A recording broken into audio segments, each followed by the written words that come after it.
Hmm. The game made the biggest rule to be a rule of integrity and not betting on the game.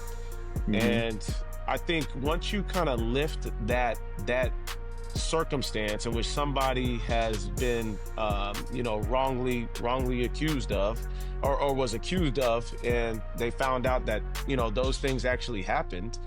Uh, I don't think that that's a ban that should be lifted. Preston Jackson, your host of the Next Conversation podcast. And our next conversation is going to be a fantastic one.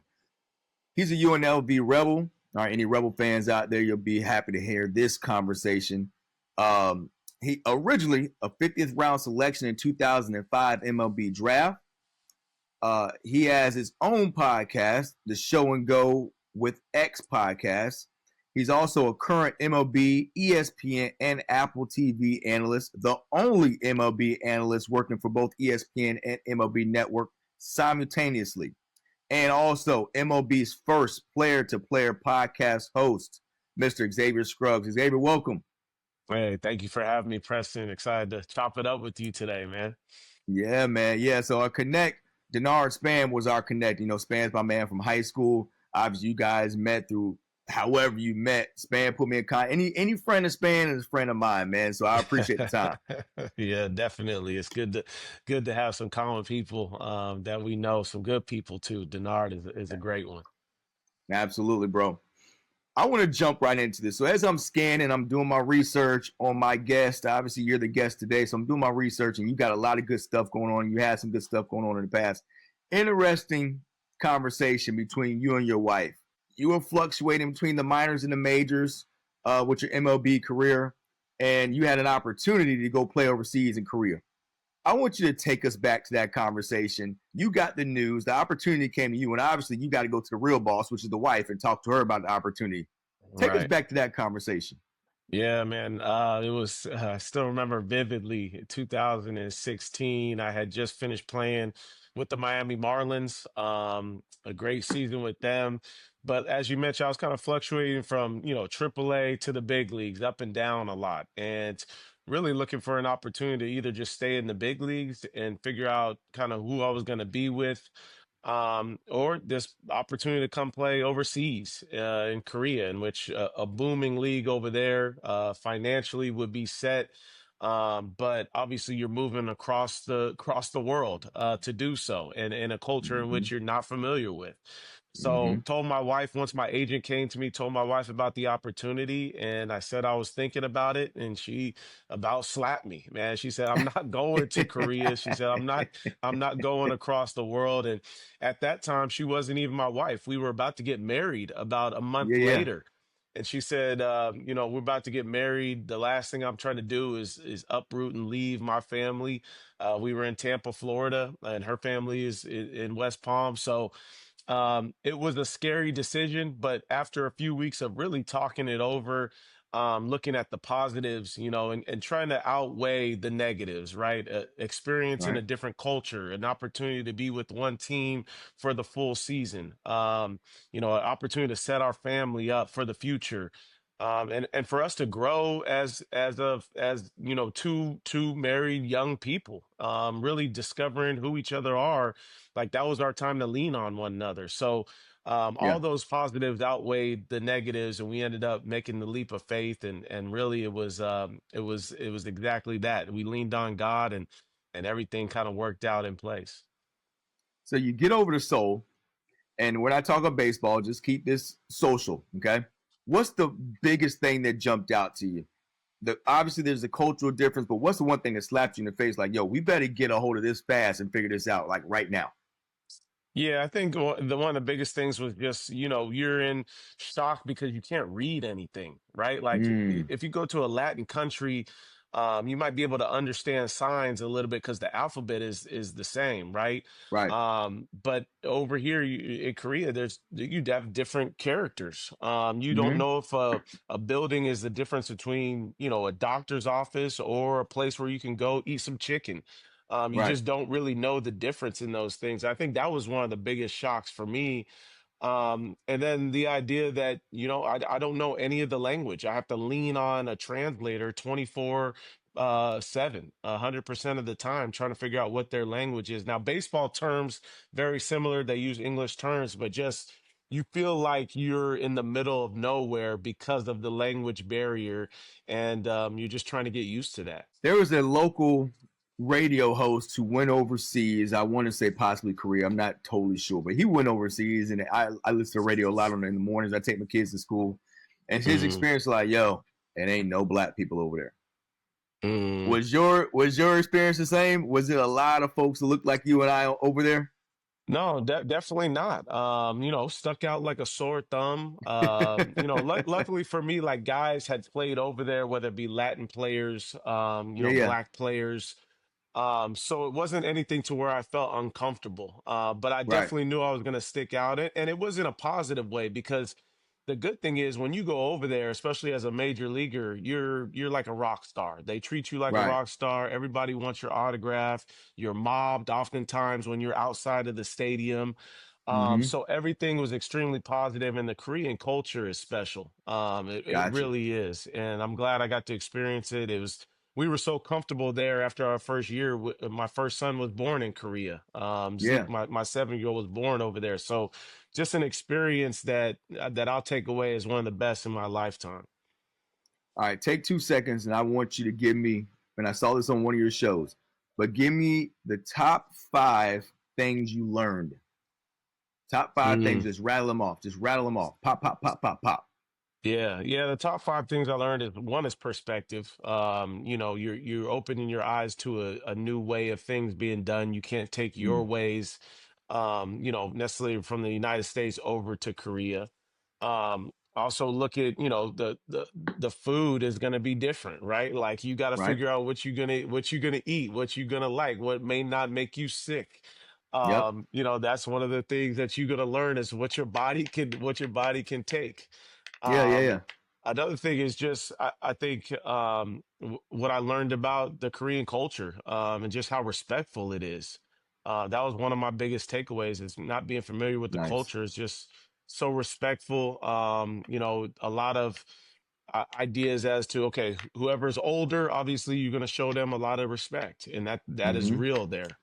Probably also just the idea of baseball itself, and how universal it is. Sports is so universal, but baseball specifically growing in so many different markets, and everybody wants to be like the United States. Right. Everybody wants to play at the highest level. Major leaguers, a lot of Koreans now coming over to the major leagues, and the talent is getting that much better. Mm. I don't know how many that is. That might be four. Get one more. You on a roll. Yeah, one more thing might be just just the experience of myself growing. Like in order for yourself to grow, you got to experience different things. And I think that Right. was one thing I learned. And even though I didn't originally want to go to Korea, I thought I was like, hey, I'm a big leaguer. I deserve to be in the major leagues. I deserve to be playing every day. But I think taking that leap of faith that I talked about in the beginning helped Yep. grow me as a person, and you helped me in the long run, in my life. All right. So let's bring it back to the States.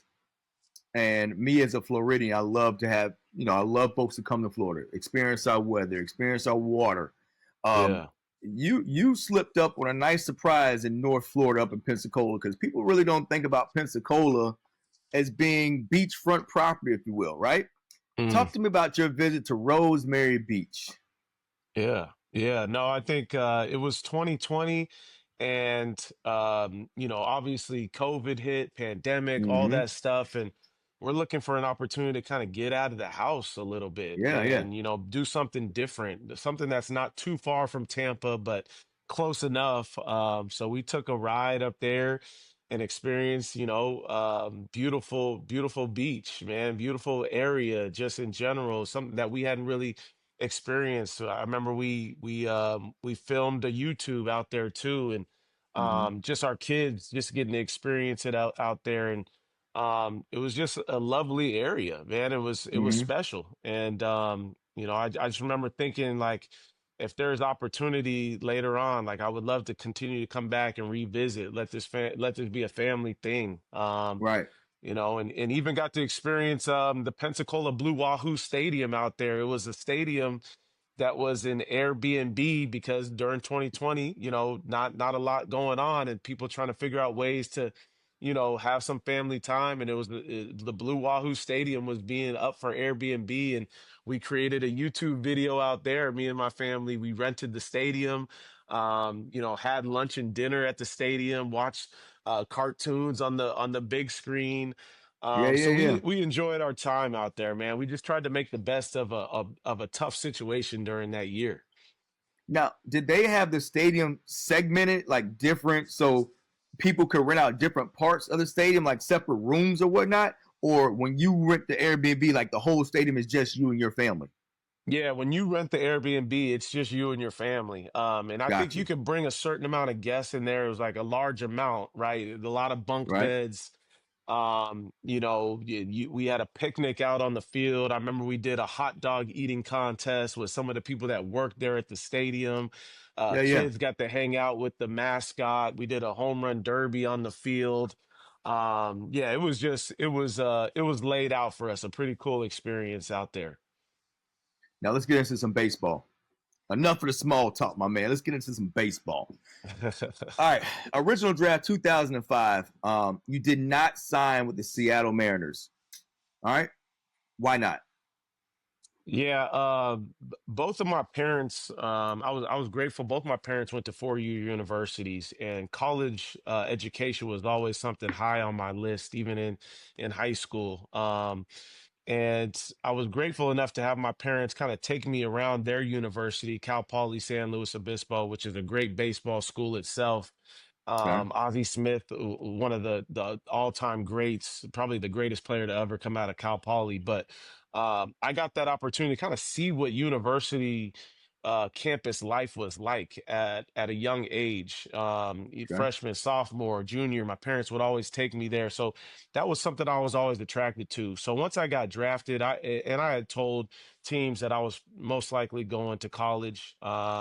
I had already committed to UNLV, so it was a pleasure, an opportunity, an amazing opportunity to get drafted. But I knew that a college education was important for me, and I wasn't mature enough mentally or physically to go pro out of high school either. So turn that down to get better, give myself 3 years at college, and hopefully get that opportunity again. So at UNLV, 34 home runs, 112 RBIs in a 3 year span, correct? Yes, I think that's correct. Yeah. On the surface sounds like some pretty good numbers.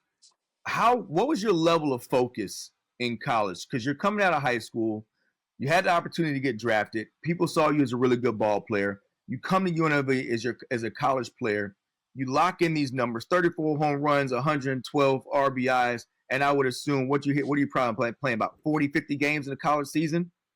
Yeah, I want to say about yeah, 50 games, I want to say. About 50 60 games maybe. in the 60 games at the most in the college season, right? So just Yeah. on the surface, it just seems like without doing the math, it just seems like you had a pretty good average each season. What was your focus like as a college athlete, a young man, college campus, but you seem like you were locked in? What was your level of focus at that time? Yeah, I think my focus was thinking about getting to the major leagues. Okay. I had already gotten drafted out of high school, so I said that there's obviously somebody sees that I'm good enough to play professionally. Let me Okay. make sure I'm very adamant about taking these 3 years of college very seriously.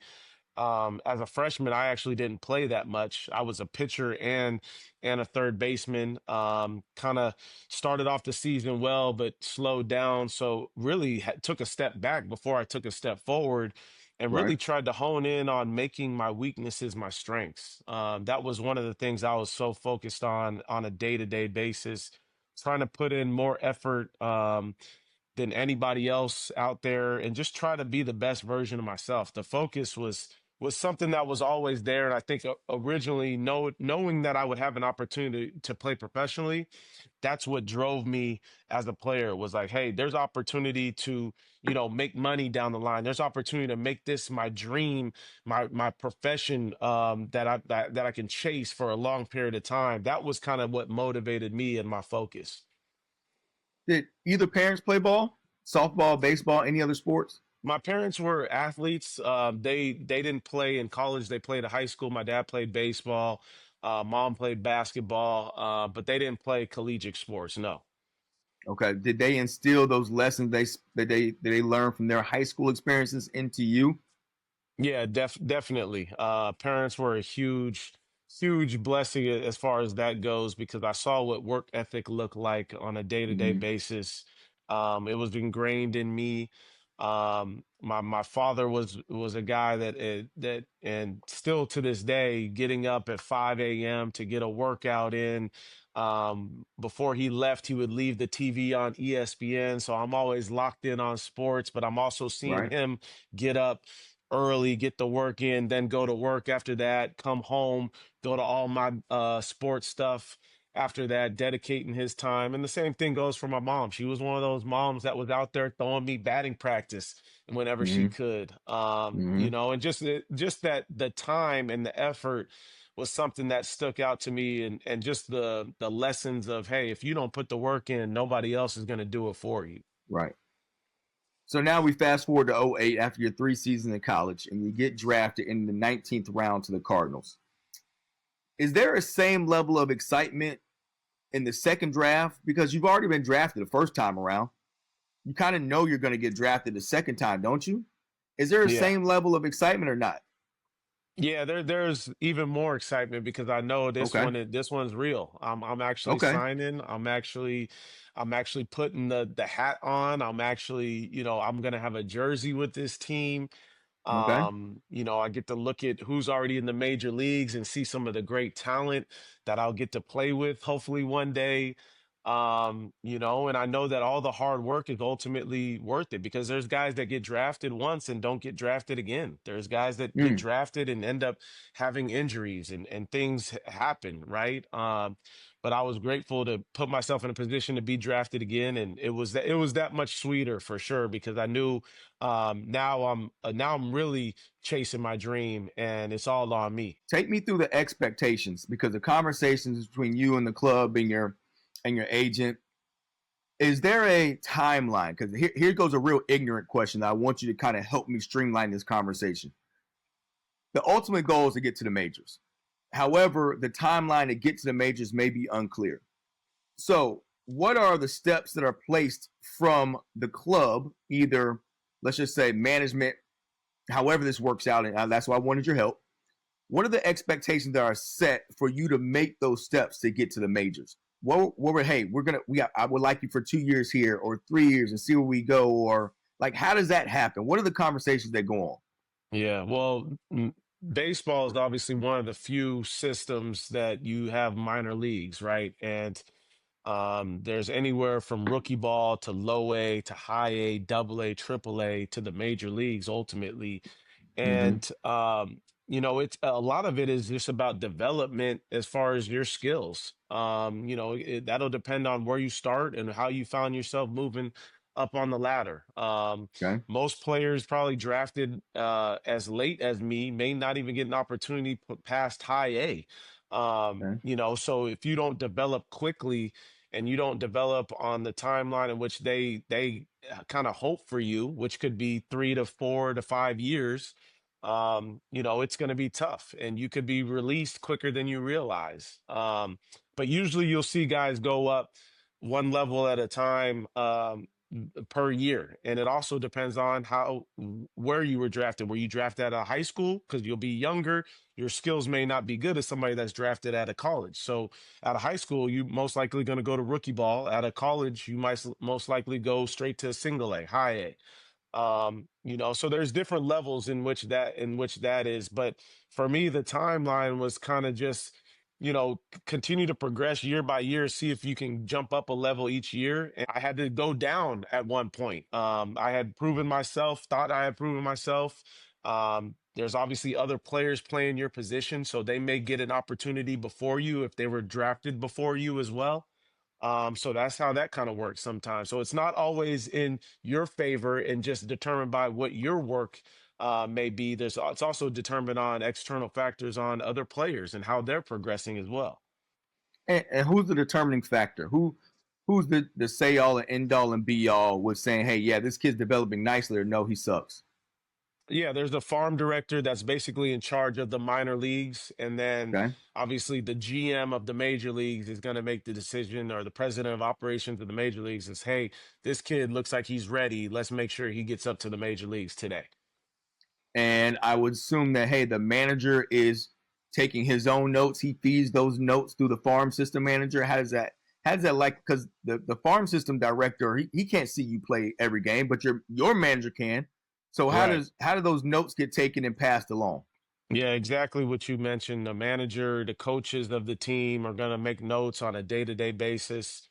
And remember, baseball is every day, 160 games in 180 days. So definitely on a day-to-day basis, they're making notes and giving those to the farm director. Farm director is obviously passing those along to president of operations, the GM, assistant GM, and everything's within a certain platform. So those guys in the front office are already seeing what so and so's doing in rookie ball in high A, because he can see those notes on the platforms.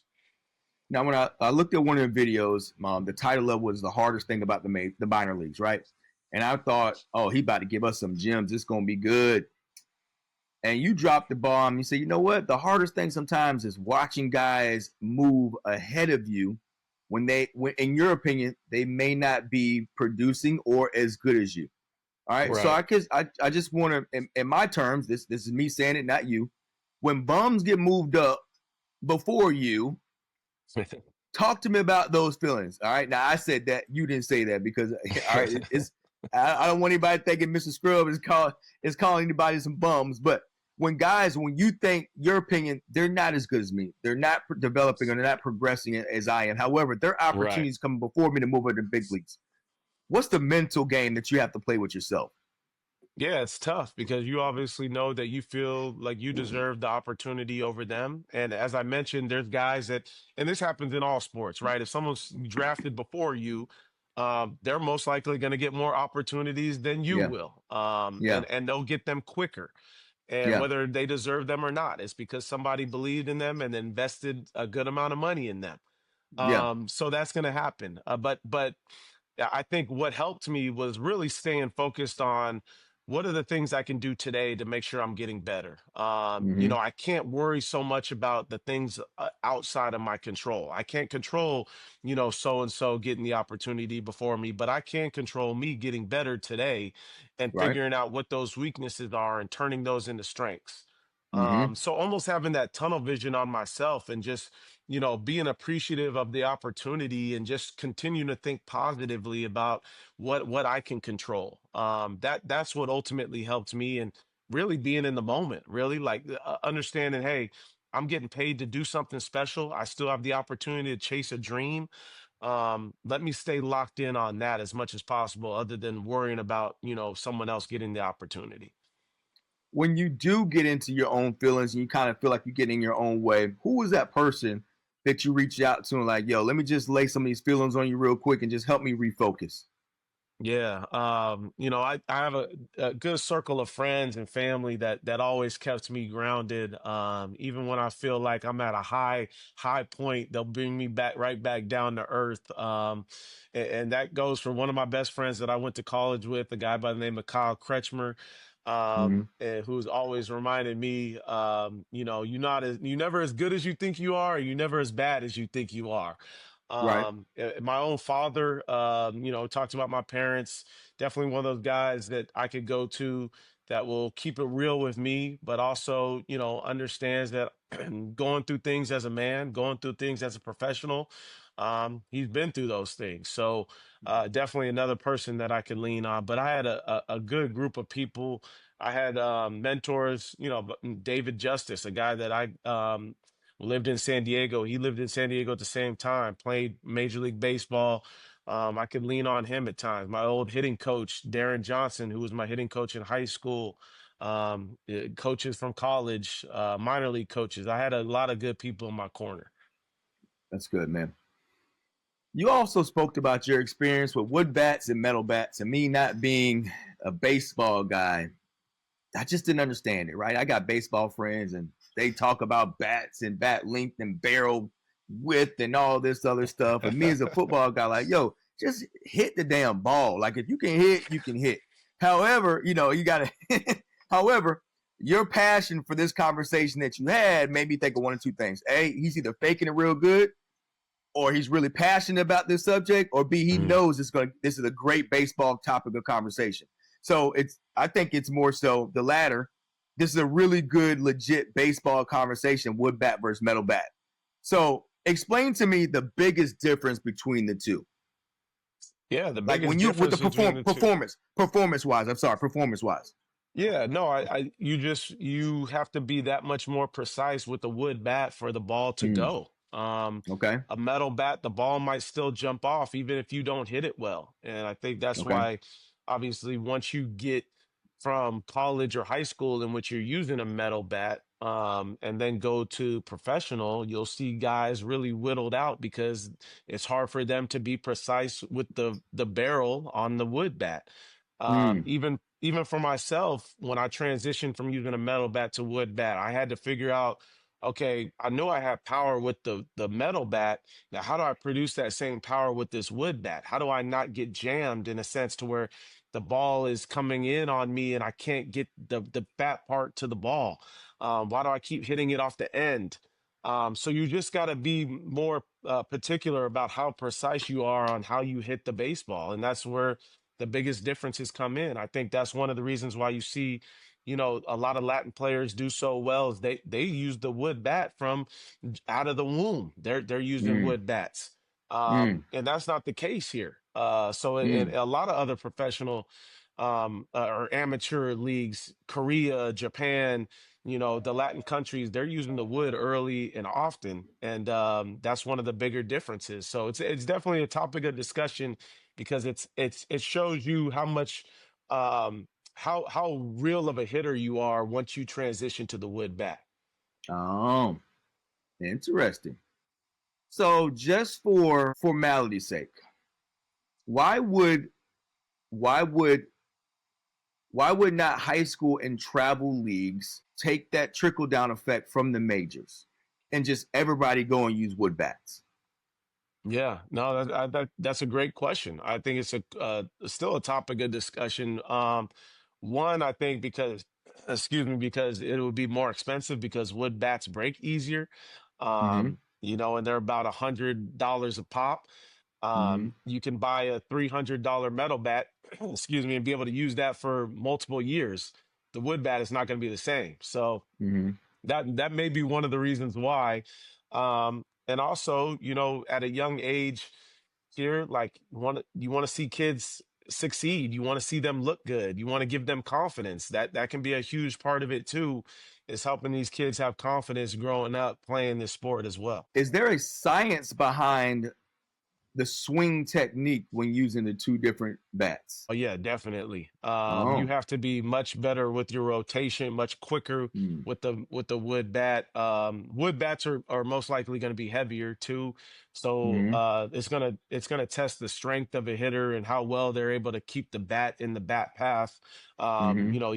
You're not gonna be able to just drop the barrel because it's heavier. You're gonna have to keep it short, compact swing.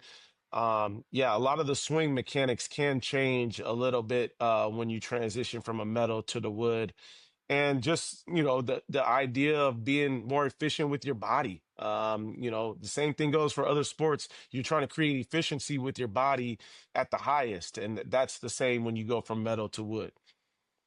Let's talk about your major league experience. Just jump off and talk to me. You get called up. You finally get that freaking call. We're going up, Yeah. baby. What's the emotions? Oh man, it still brings chills to this day. Talk about it. Let's go. Let's do it. Let's do Yeah, it. the idea that you get to go out there and perform at the highest level against guys that you looked up to and guys that you've been excited about watching, but now you get to play against those guys. It's the most special moment because most people don't even get to chase a dream, but the fact that you've chased a dream and now captured that dream, man, it's such a beautiful thing. And it takes you back to all those times that you were working hard, like in the cage when you were 6, 7 years old, putting the extra time in, the effort, the times when you thought you was no good, the time you slamming the bat down on the ground, Mm-hmm. the times you stomping in your cleats because you don't feel Mm-hmm. like you are worth anything. Mm-hmm. And then the time all the people put in with you, your parents, grandparents, mentors, all the family members. That to me is what made it all worth it. And that you get to go out there and do something special, and everybody else gets to watch you do it as well, who supported you. Now you walk in the clubhouse for the first time with your new teammates. Eye opening experience. Here is so and so over here, and here is so and so over here, and oh yeah, that guy over there. What was that like? Yeah, no, that was cool. But you don't have much time to do that because it's like, yo, we got to lock in. It's not so much now you looking up to them. Now they right there with you. Yeah. And you're expected to perform. Like you expected to go out there and play in front of 30, 40,000 fans, screaming, yelling, profanities, all that stuff, and you've got to lock in. So yes, I had my moment to where I could look around. But the good thing is, I talked to you about earlier that you have to have that tunnel vision.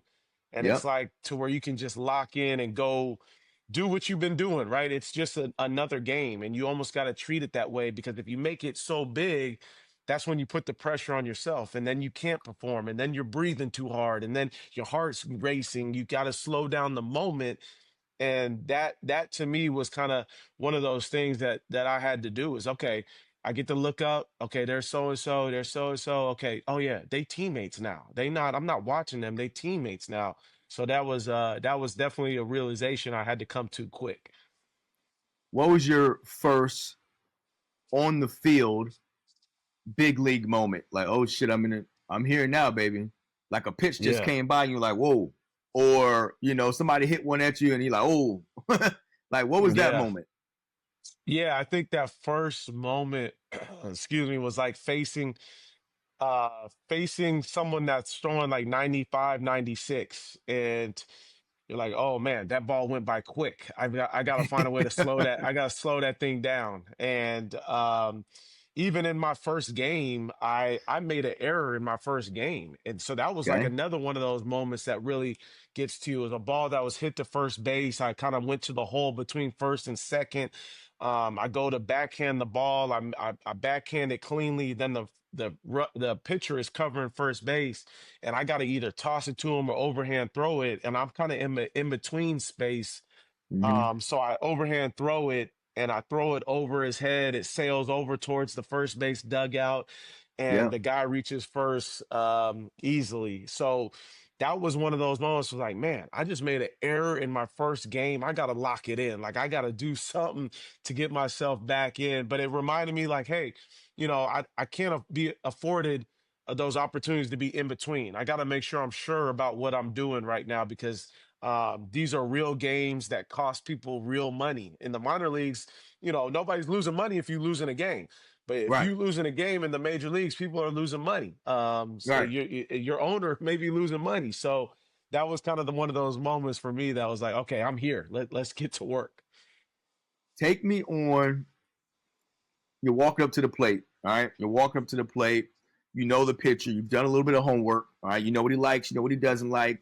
Whatever situation you want to give me, I want you to take me through just what you're paying attention to before that pitcher starts his approach. Okay. Yeah. What are you looking at? Obviously, situation is what the situation is. All right, we got a 0-0 count. We're just starting this process. But what are you thinking about and what are you looking at? Yeah, when you're on the on deck circle, you're kind of thinking about all those situations that may arise, right? So the Okay. first thing I'm looking at is who's on base. Is runners on first and second, runners on second and third, nobody on. That'll dictate kind of my thought process as to what I'm looking to do at the plate. There's, for example, if there's runner on second and third, less than 2 outs, I'm trying to drive something in the air to where I can at least manufacture a run via sacrifice fly. Mm-hmm. Something to the outfield is going to score a run easily. So that Mm-hmm. that may be something I'm thinking of. If it's nobody on base, nobody out, okay, I'm looking to drive something. I'm looking to get myself in scoring position. I'm looking to get to second base or third. I'm looking to maybe hit a home run. Mm-hmm. 0 count, I'm looking for my pitch, one spot, either on the inner third of the plate, the middle third of the plate, the outer third of the plate, maybe something a little bit up in the zone that I can get underneath, staying away from something down to where I don't want to hit a ground ball. So just trying to like running through those situations in your head before they ultimately happen. And then you're just trying to pick up the baseball. Like you're just trying to Right. look at where he releases the ball and see where that ball's coming out and trying to pick up the spin. Is that a slider or is that a fastball spin? Is that a changeup or is that split Mm-hmm. finger spin? Is that a sweeper? Is that pitch look like it's going to be rising a little bit? Just trying to look at Mm-hmm. the spin, and that'll tell you through years of hitting, what's coming and what location and how to be ready for it. And then it's just go time. See ball, hit ball. Once that happens, you don't really have much time after that because the ball's coming within a blink of an eye with these guys now throwing 100 miles an hour. Can't even see it. Any interesting conversations while you've been at the plate with the catcher? Yeah, yeah. I mean, there's always those interactions that you have because there may have an umpire who I think I want to say in 2015 or 2016 had an umpire that had a real bad call, and the umpire goes out to the pitcher to go give him a new baseball, and I'm talking to the catcher. I'm like, man, he totally missed that. And the catcher, they on the other team, they not supposed to tell you when they missed that. So they're like, yeah, I think he did miss that major. So you'll have those conversations in which, an umpire missed something, Yeah. or you missed something as a hitter, or oh man, I should have hit that one. He's like, yeah, you should have hit that one because that was a good pitch to hit. So there's always those conversations because you run up against the same guys a lot with how many games you play. Dude. So there, I like this next question. We're going to talk about the unwritten rules of baseball, and Mm, me being a football guy, where like there aren't any really unwritten rules, but mm, with baseball, there's a bunch of them, and you don't really know what they are. The ones that comes to mind for me, just off the top, is the bat flip, right? Uh, right. home runs are hard to hit. Like hitting a baseball is the hardest thing in sports. It's the hardest thing to do. I don't care what pitch you throw at somebody. It is the hardest thing to do. Me and my homeboys have conversations. Hey, playing quarterback is probably the toughest responsibility. All right. It's the toughest Hmm. responsibility.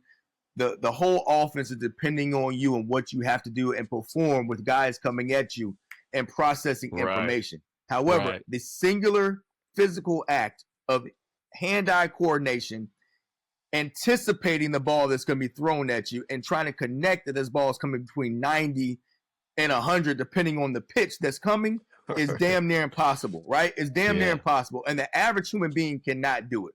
You go, Right. just take your, just I would like somebody just to go to the freaking park and have one of those machines just throw a softball at them at medium speed and try and connect there. You can't do it. Right. All right, so Yeah. my point being the bat flip. Hitting a home run's hard. The average MLB player, what, 35, 40 home runs in a season? Probably about right.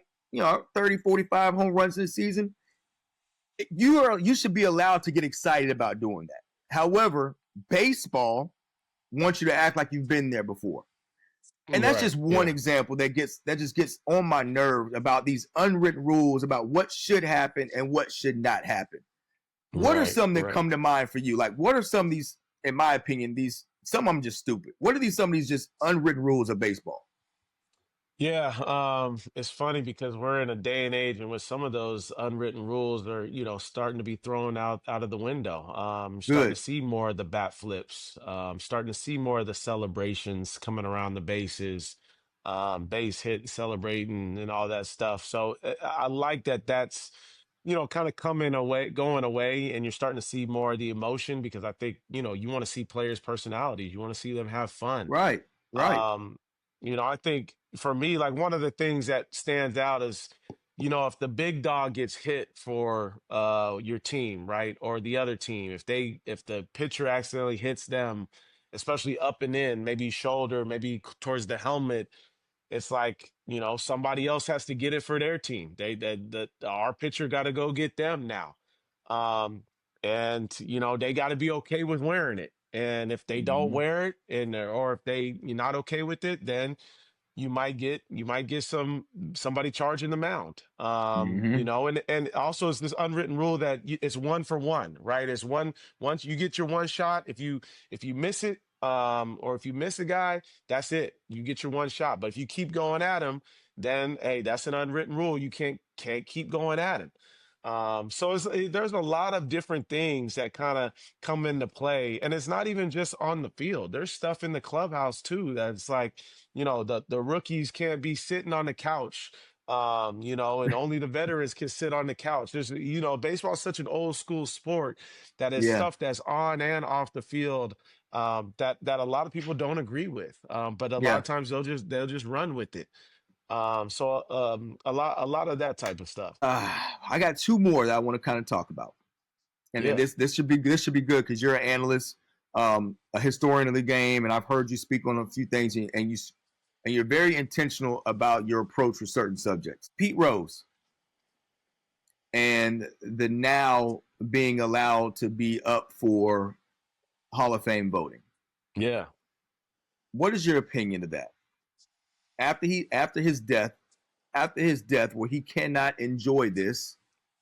However, now he's able to be, the ban is lifted to where now he can be up for eligibility for a Hall of Fame. What is your Yeah. personal and professional opinion on that? Yeah, obviously Pete Rose was the hit king, one of the best to ever play the game. Without any strikes against him or anything that he did, he would easily be in the Hall of Fame. But my professional view and also my personal view is that the game, and I'm one that understands that people deserve second chances, but Mm-hmm. the game made the biggest rule to be a rule of integrity and not betting on the game. Mm-hmm. And I think once you kind of lift that circumstance in which somebody has been wrongly accused of, or was accused of, and they found out that those things actually happened. um, I don't think that that's a ban that should be lifted, no matter who the person is, because one, now you involve a slippery slope. Now, Mm-hmm. okay, if we can remove the biggest rule in baseball, and which should be the biggest rule in sports, and this is a rule that's like posted on every single door that you walk in, the first door you walk into the clubhouse, Mm-hmm. around the stadium, no betting in baseball, Rule 21. Um, I think that once you kind of lift that, then what else is unacceptable, right? We talk a lot about domestic violence, abuse. Are those things going to be lifted because of this other rule? What happens to people that bet in the future? What happens to the people that were suspended for betting previously? Do all of a sudden Mm-hmm. those guys get a second chance? I think you're looking at a slippery slope in which things in the future can continue to snowball. And now I think you set a precedent that, you know, I even think about the steroid era, right? Like, so Mm-hmm. how do we determine, was steroids worse than somebody that betted? And if that person gets into the Hall of Fame, does that mean that the people that did steroids should get the opportunity to get in the Hall of Fame? I think you have to equate certain wrongdoing by Mm-hmm. doing that. So I'm definitely one that was definitely not for the lifting of the ban, just because now you've opened a door of whole other circumstances that come into play. Can you speak about baseball in the historical fashion of these Hall of Famers without speaking about Pete Rose? No, I don't think that, no, I don't think you can, and I don't think you can for the steroid era either. It's hard to talk about baseball and the Hall of Fame and the greatest players of the game and not talk about Barry Bonds. The same thing goes for Roger Clemens, Alex Rodriguez. All those guys will not be elected into the Hall of Fame because of their steroid or PED accusations, but the same thing goes for Pete Rose too. I think you can always have the history be represented in the Hall of Fame, just not necessarily that person get their due as far as their plaque or their Hall of Fame speech or their induction. Fair enough. and to move into Barry Bonds, that good segue, and I appreciate the alley oop with Barry. And you may have information that I don't know. At least this is what on the surface. There are the allegations, correct? However, Barry Bonds has not been found guilty or has been found with anything with any substance that was any foreign substance that he used. There's just been allegations. So with that, and unless I'm wrong, and you can obviously, I'll rely on you because you're the analyst and you're the baseball professional. Right.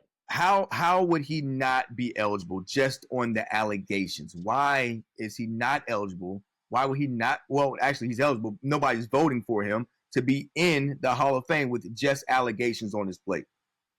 Yeah. No, I think that, we have such a good understanding of, somebody's somebody's kind of direction as far as when they've used and when they have not used. Mm-hmm. And I understand the difference between allegations and what's real and what's not. Mm-hmm. But I think most players would come to an understanding of which ones were the biggest users, right? Okay.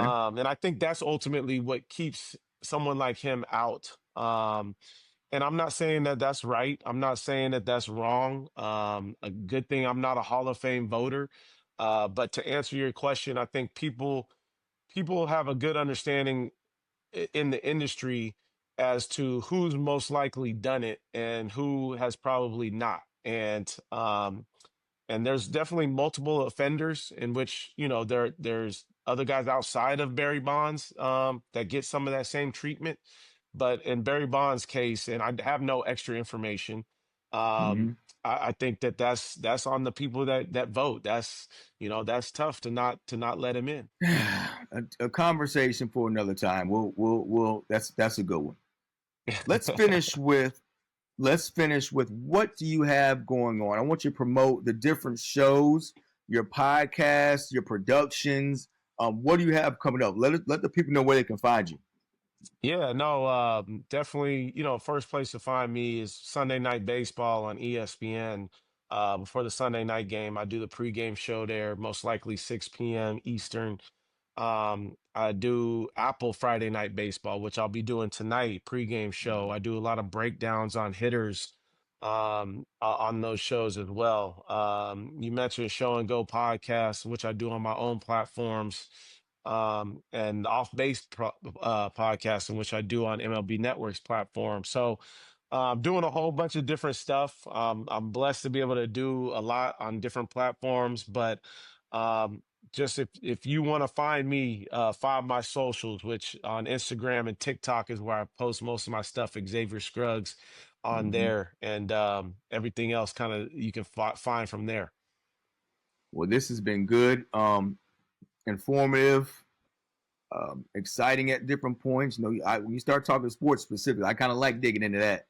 Um, Yeah. Definitely. So I appreciate the time, Xavier, and I'm gonna reach back out to you, and we'll get some more of your counterparts on. I'll bring you back on before the end of the year. So this has been fantastic, and I appreciate the time and the openness as much as possible as you can. Understanding you're still a professional in the game, so I appreciate it much appreciation. No, thank you for having me. I always appreciate, chopping it up and appreciate the platform that you have and what you're doing with it. We need more people doing it for sure. Bingo.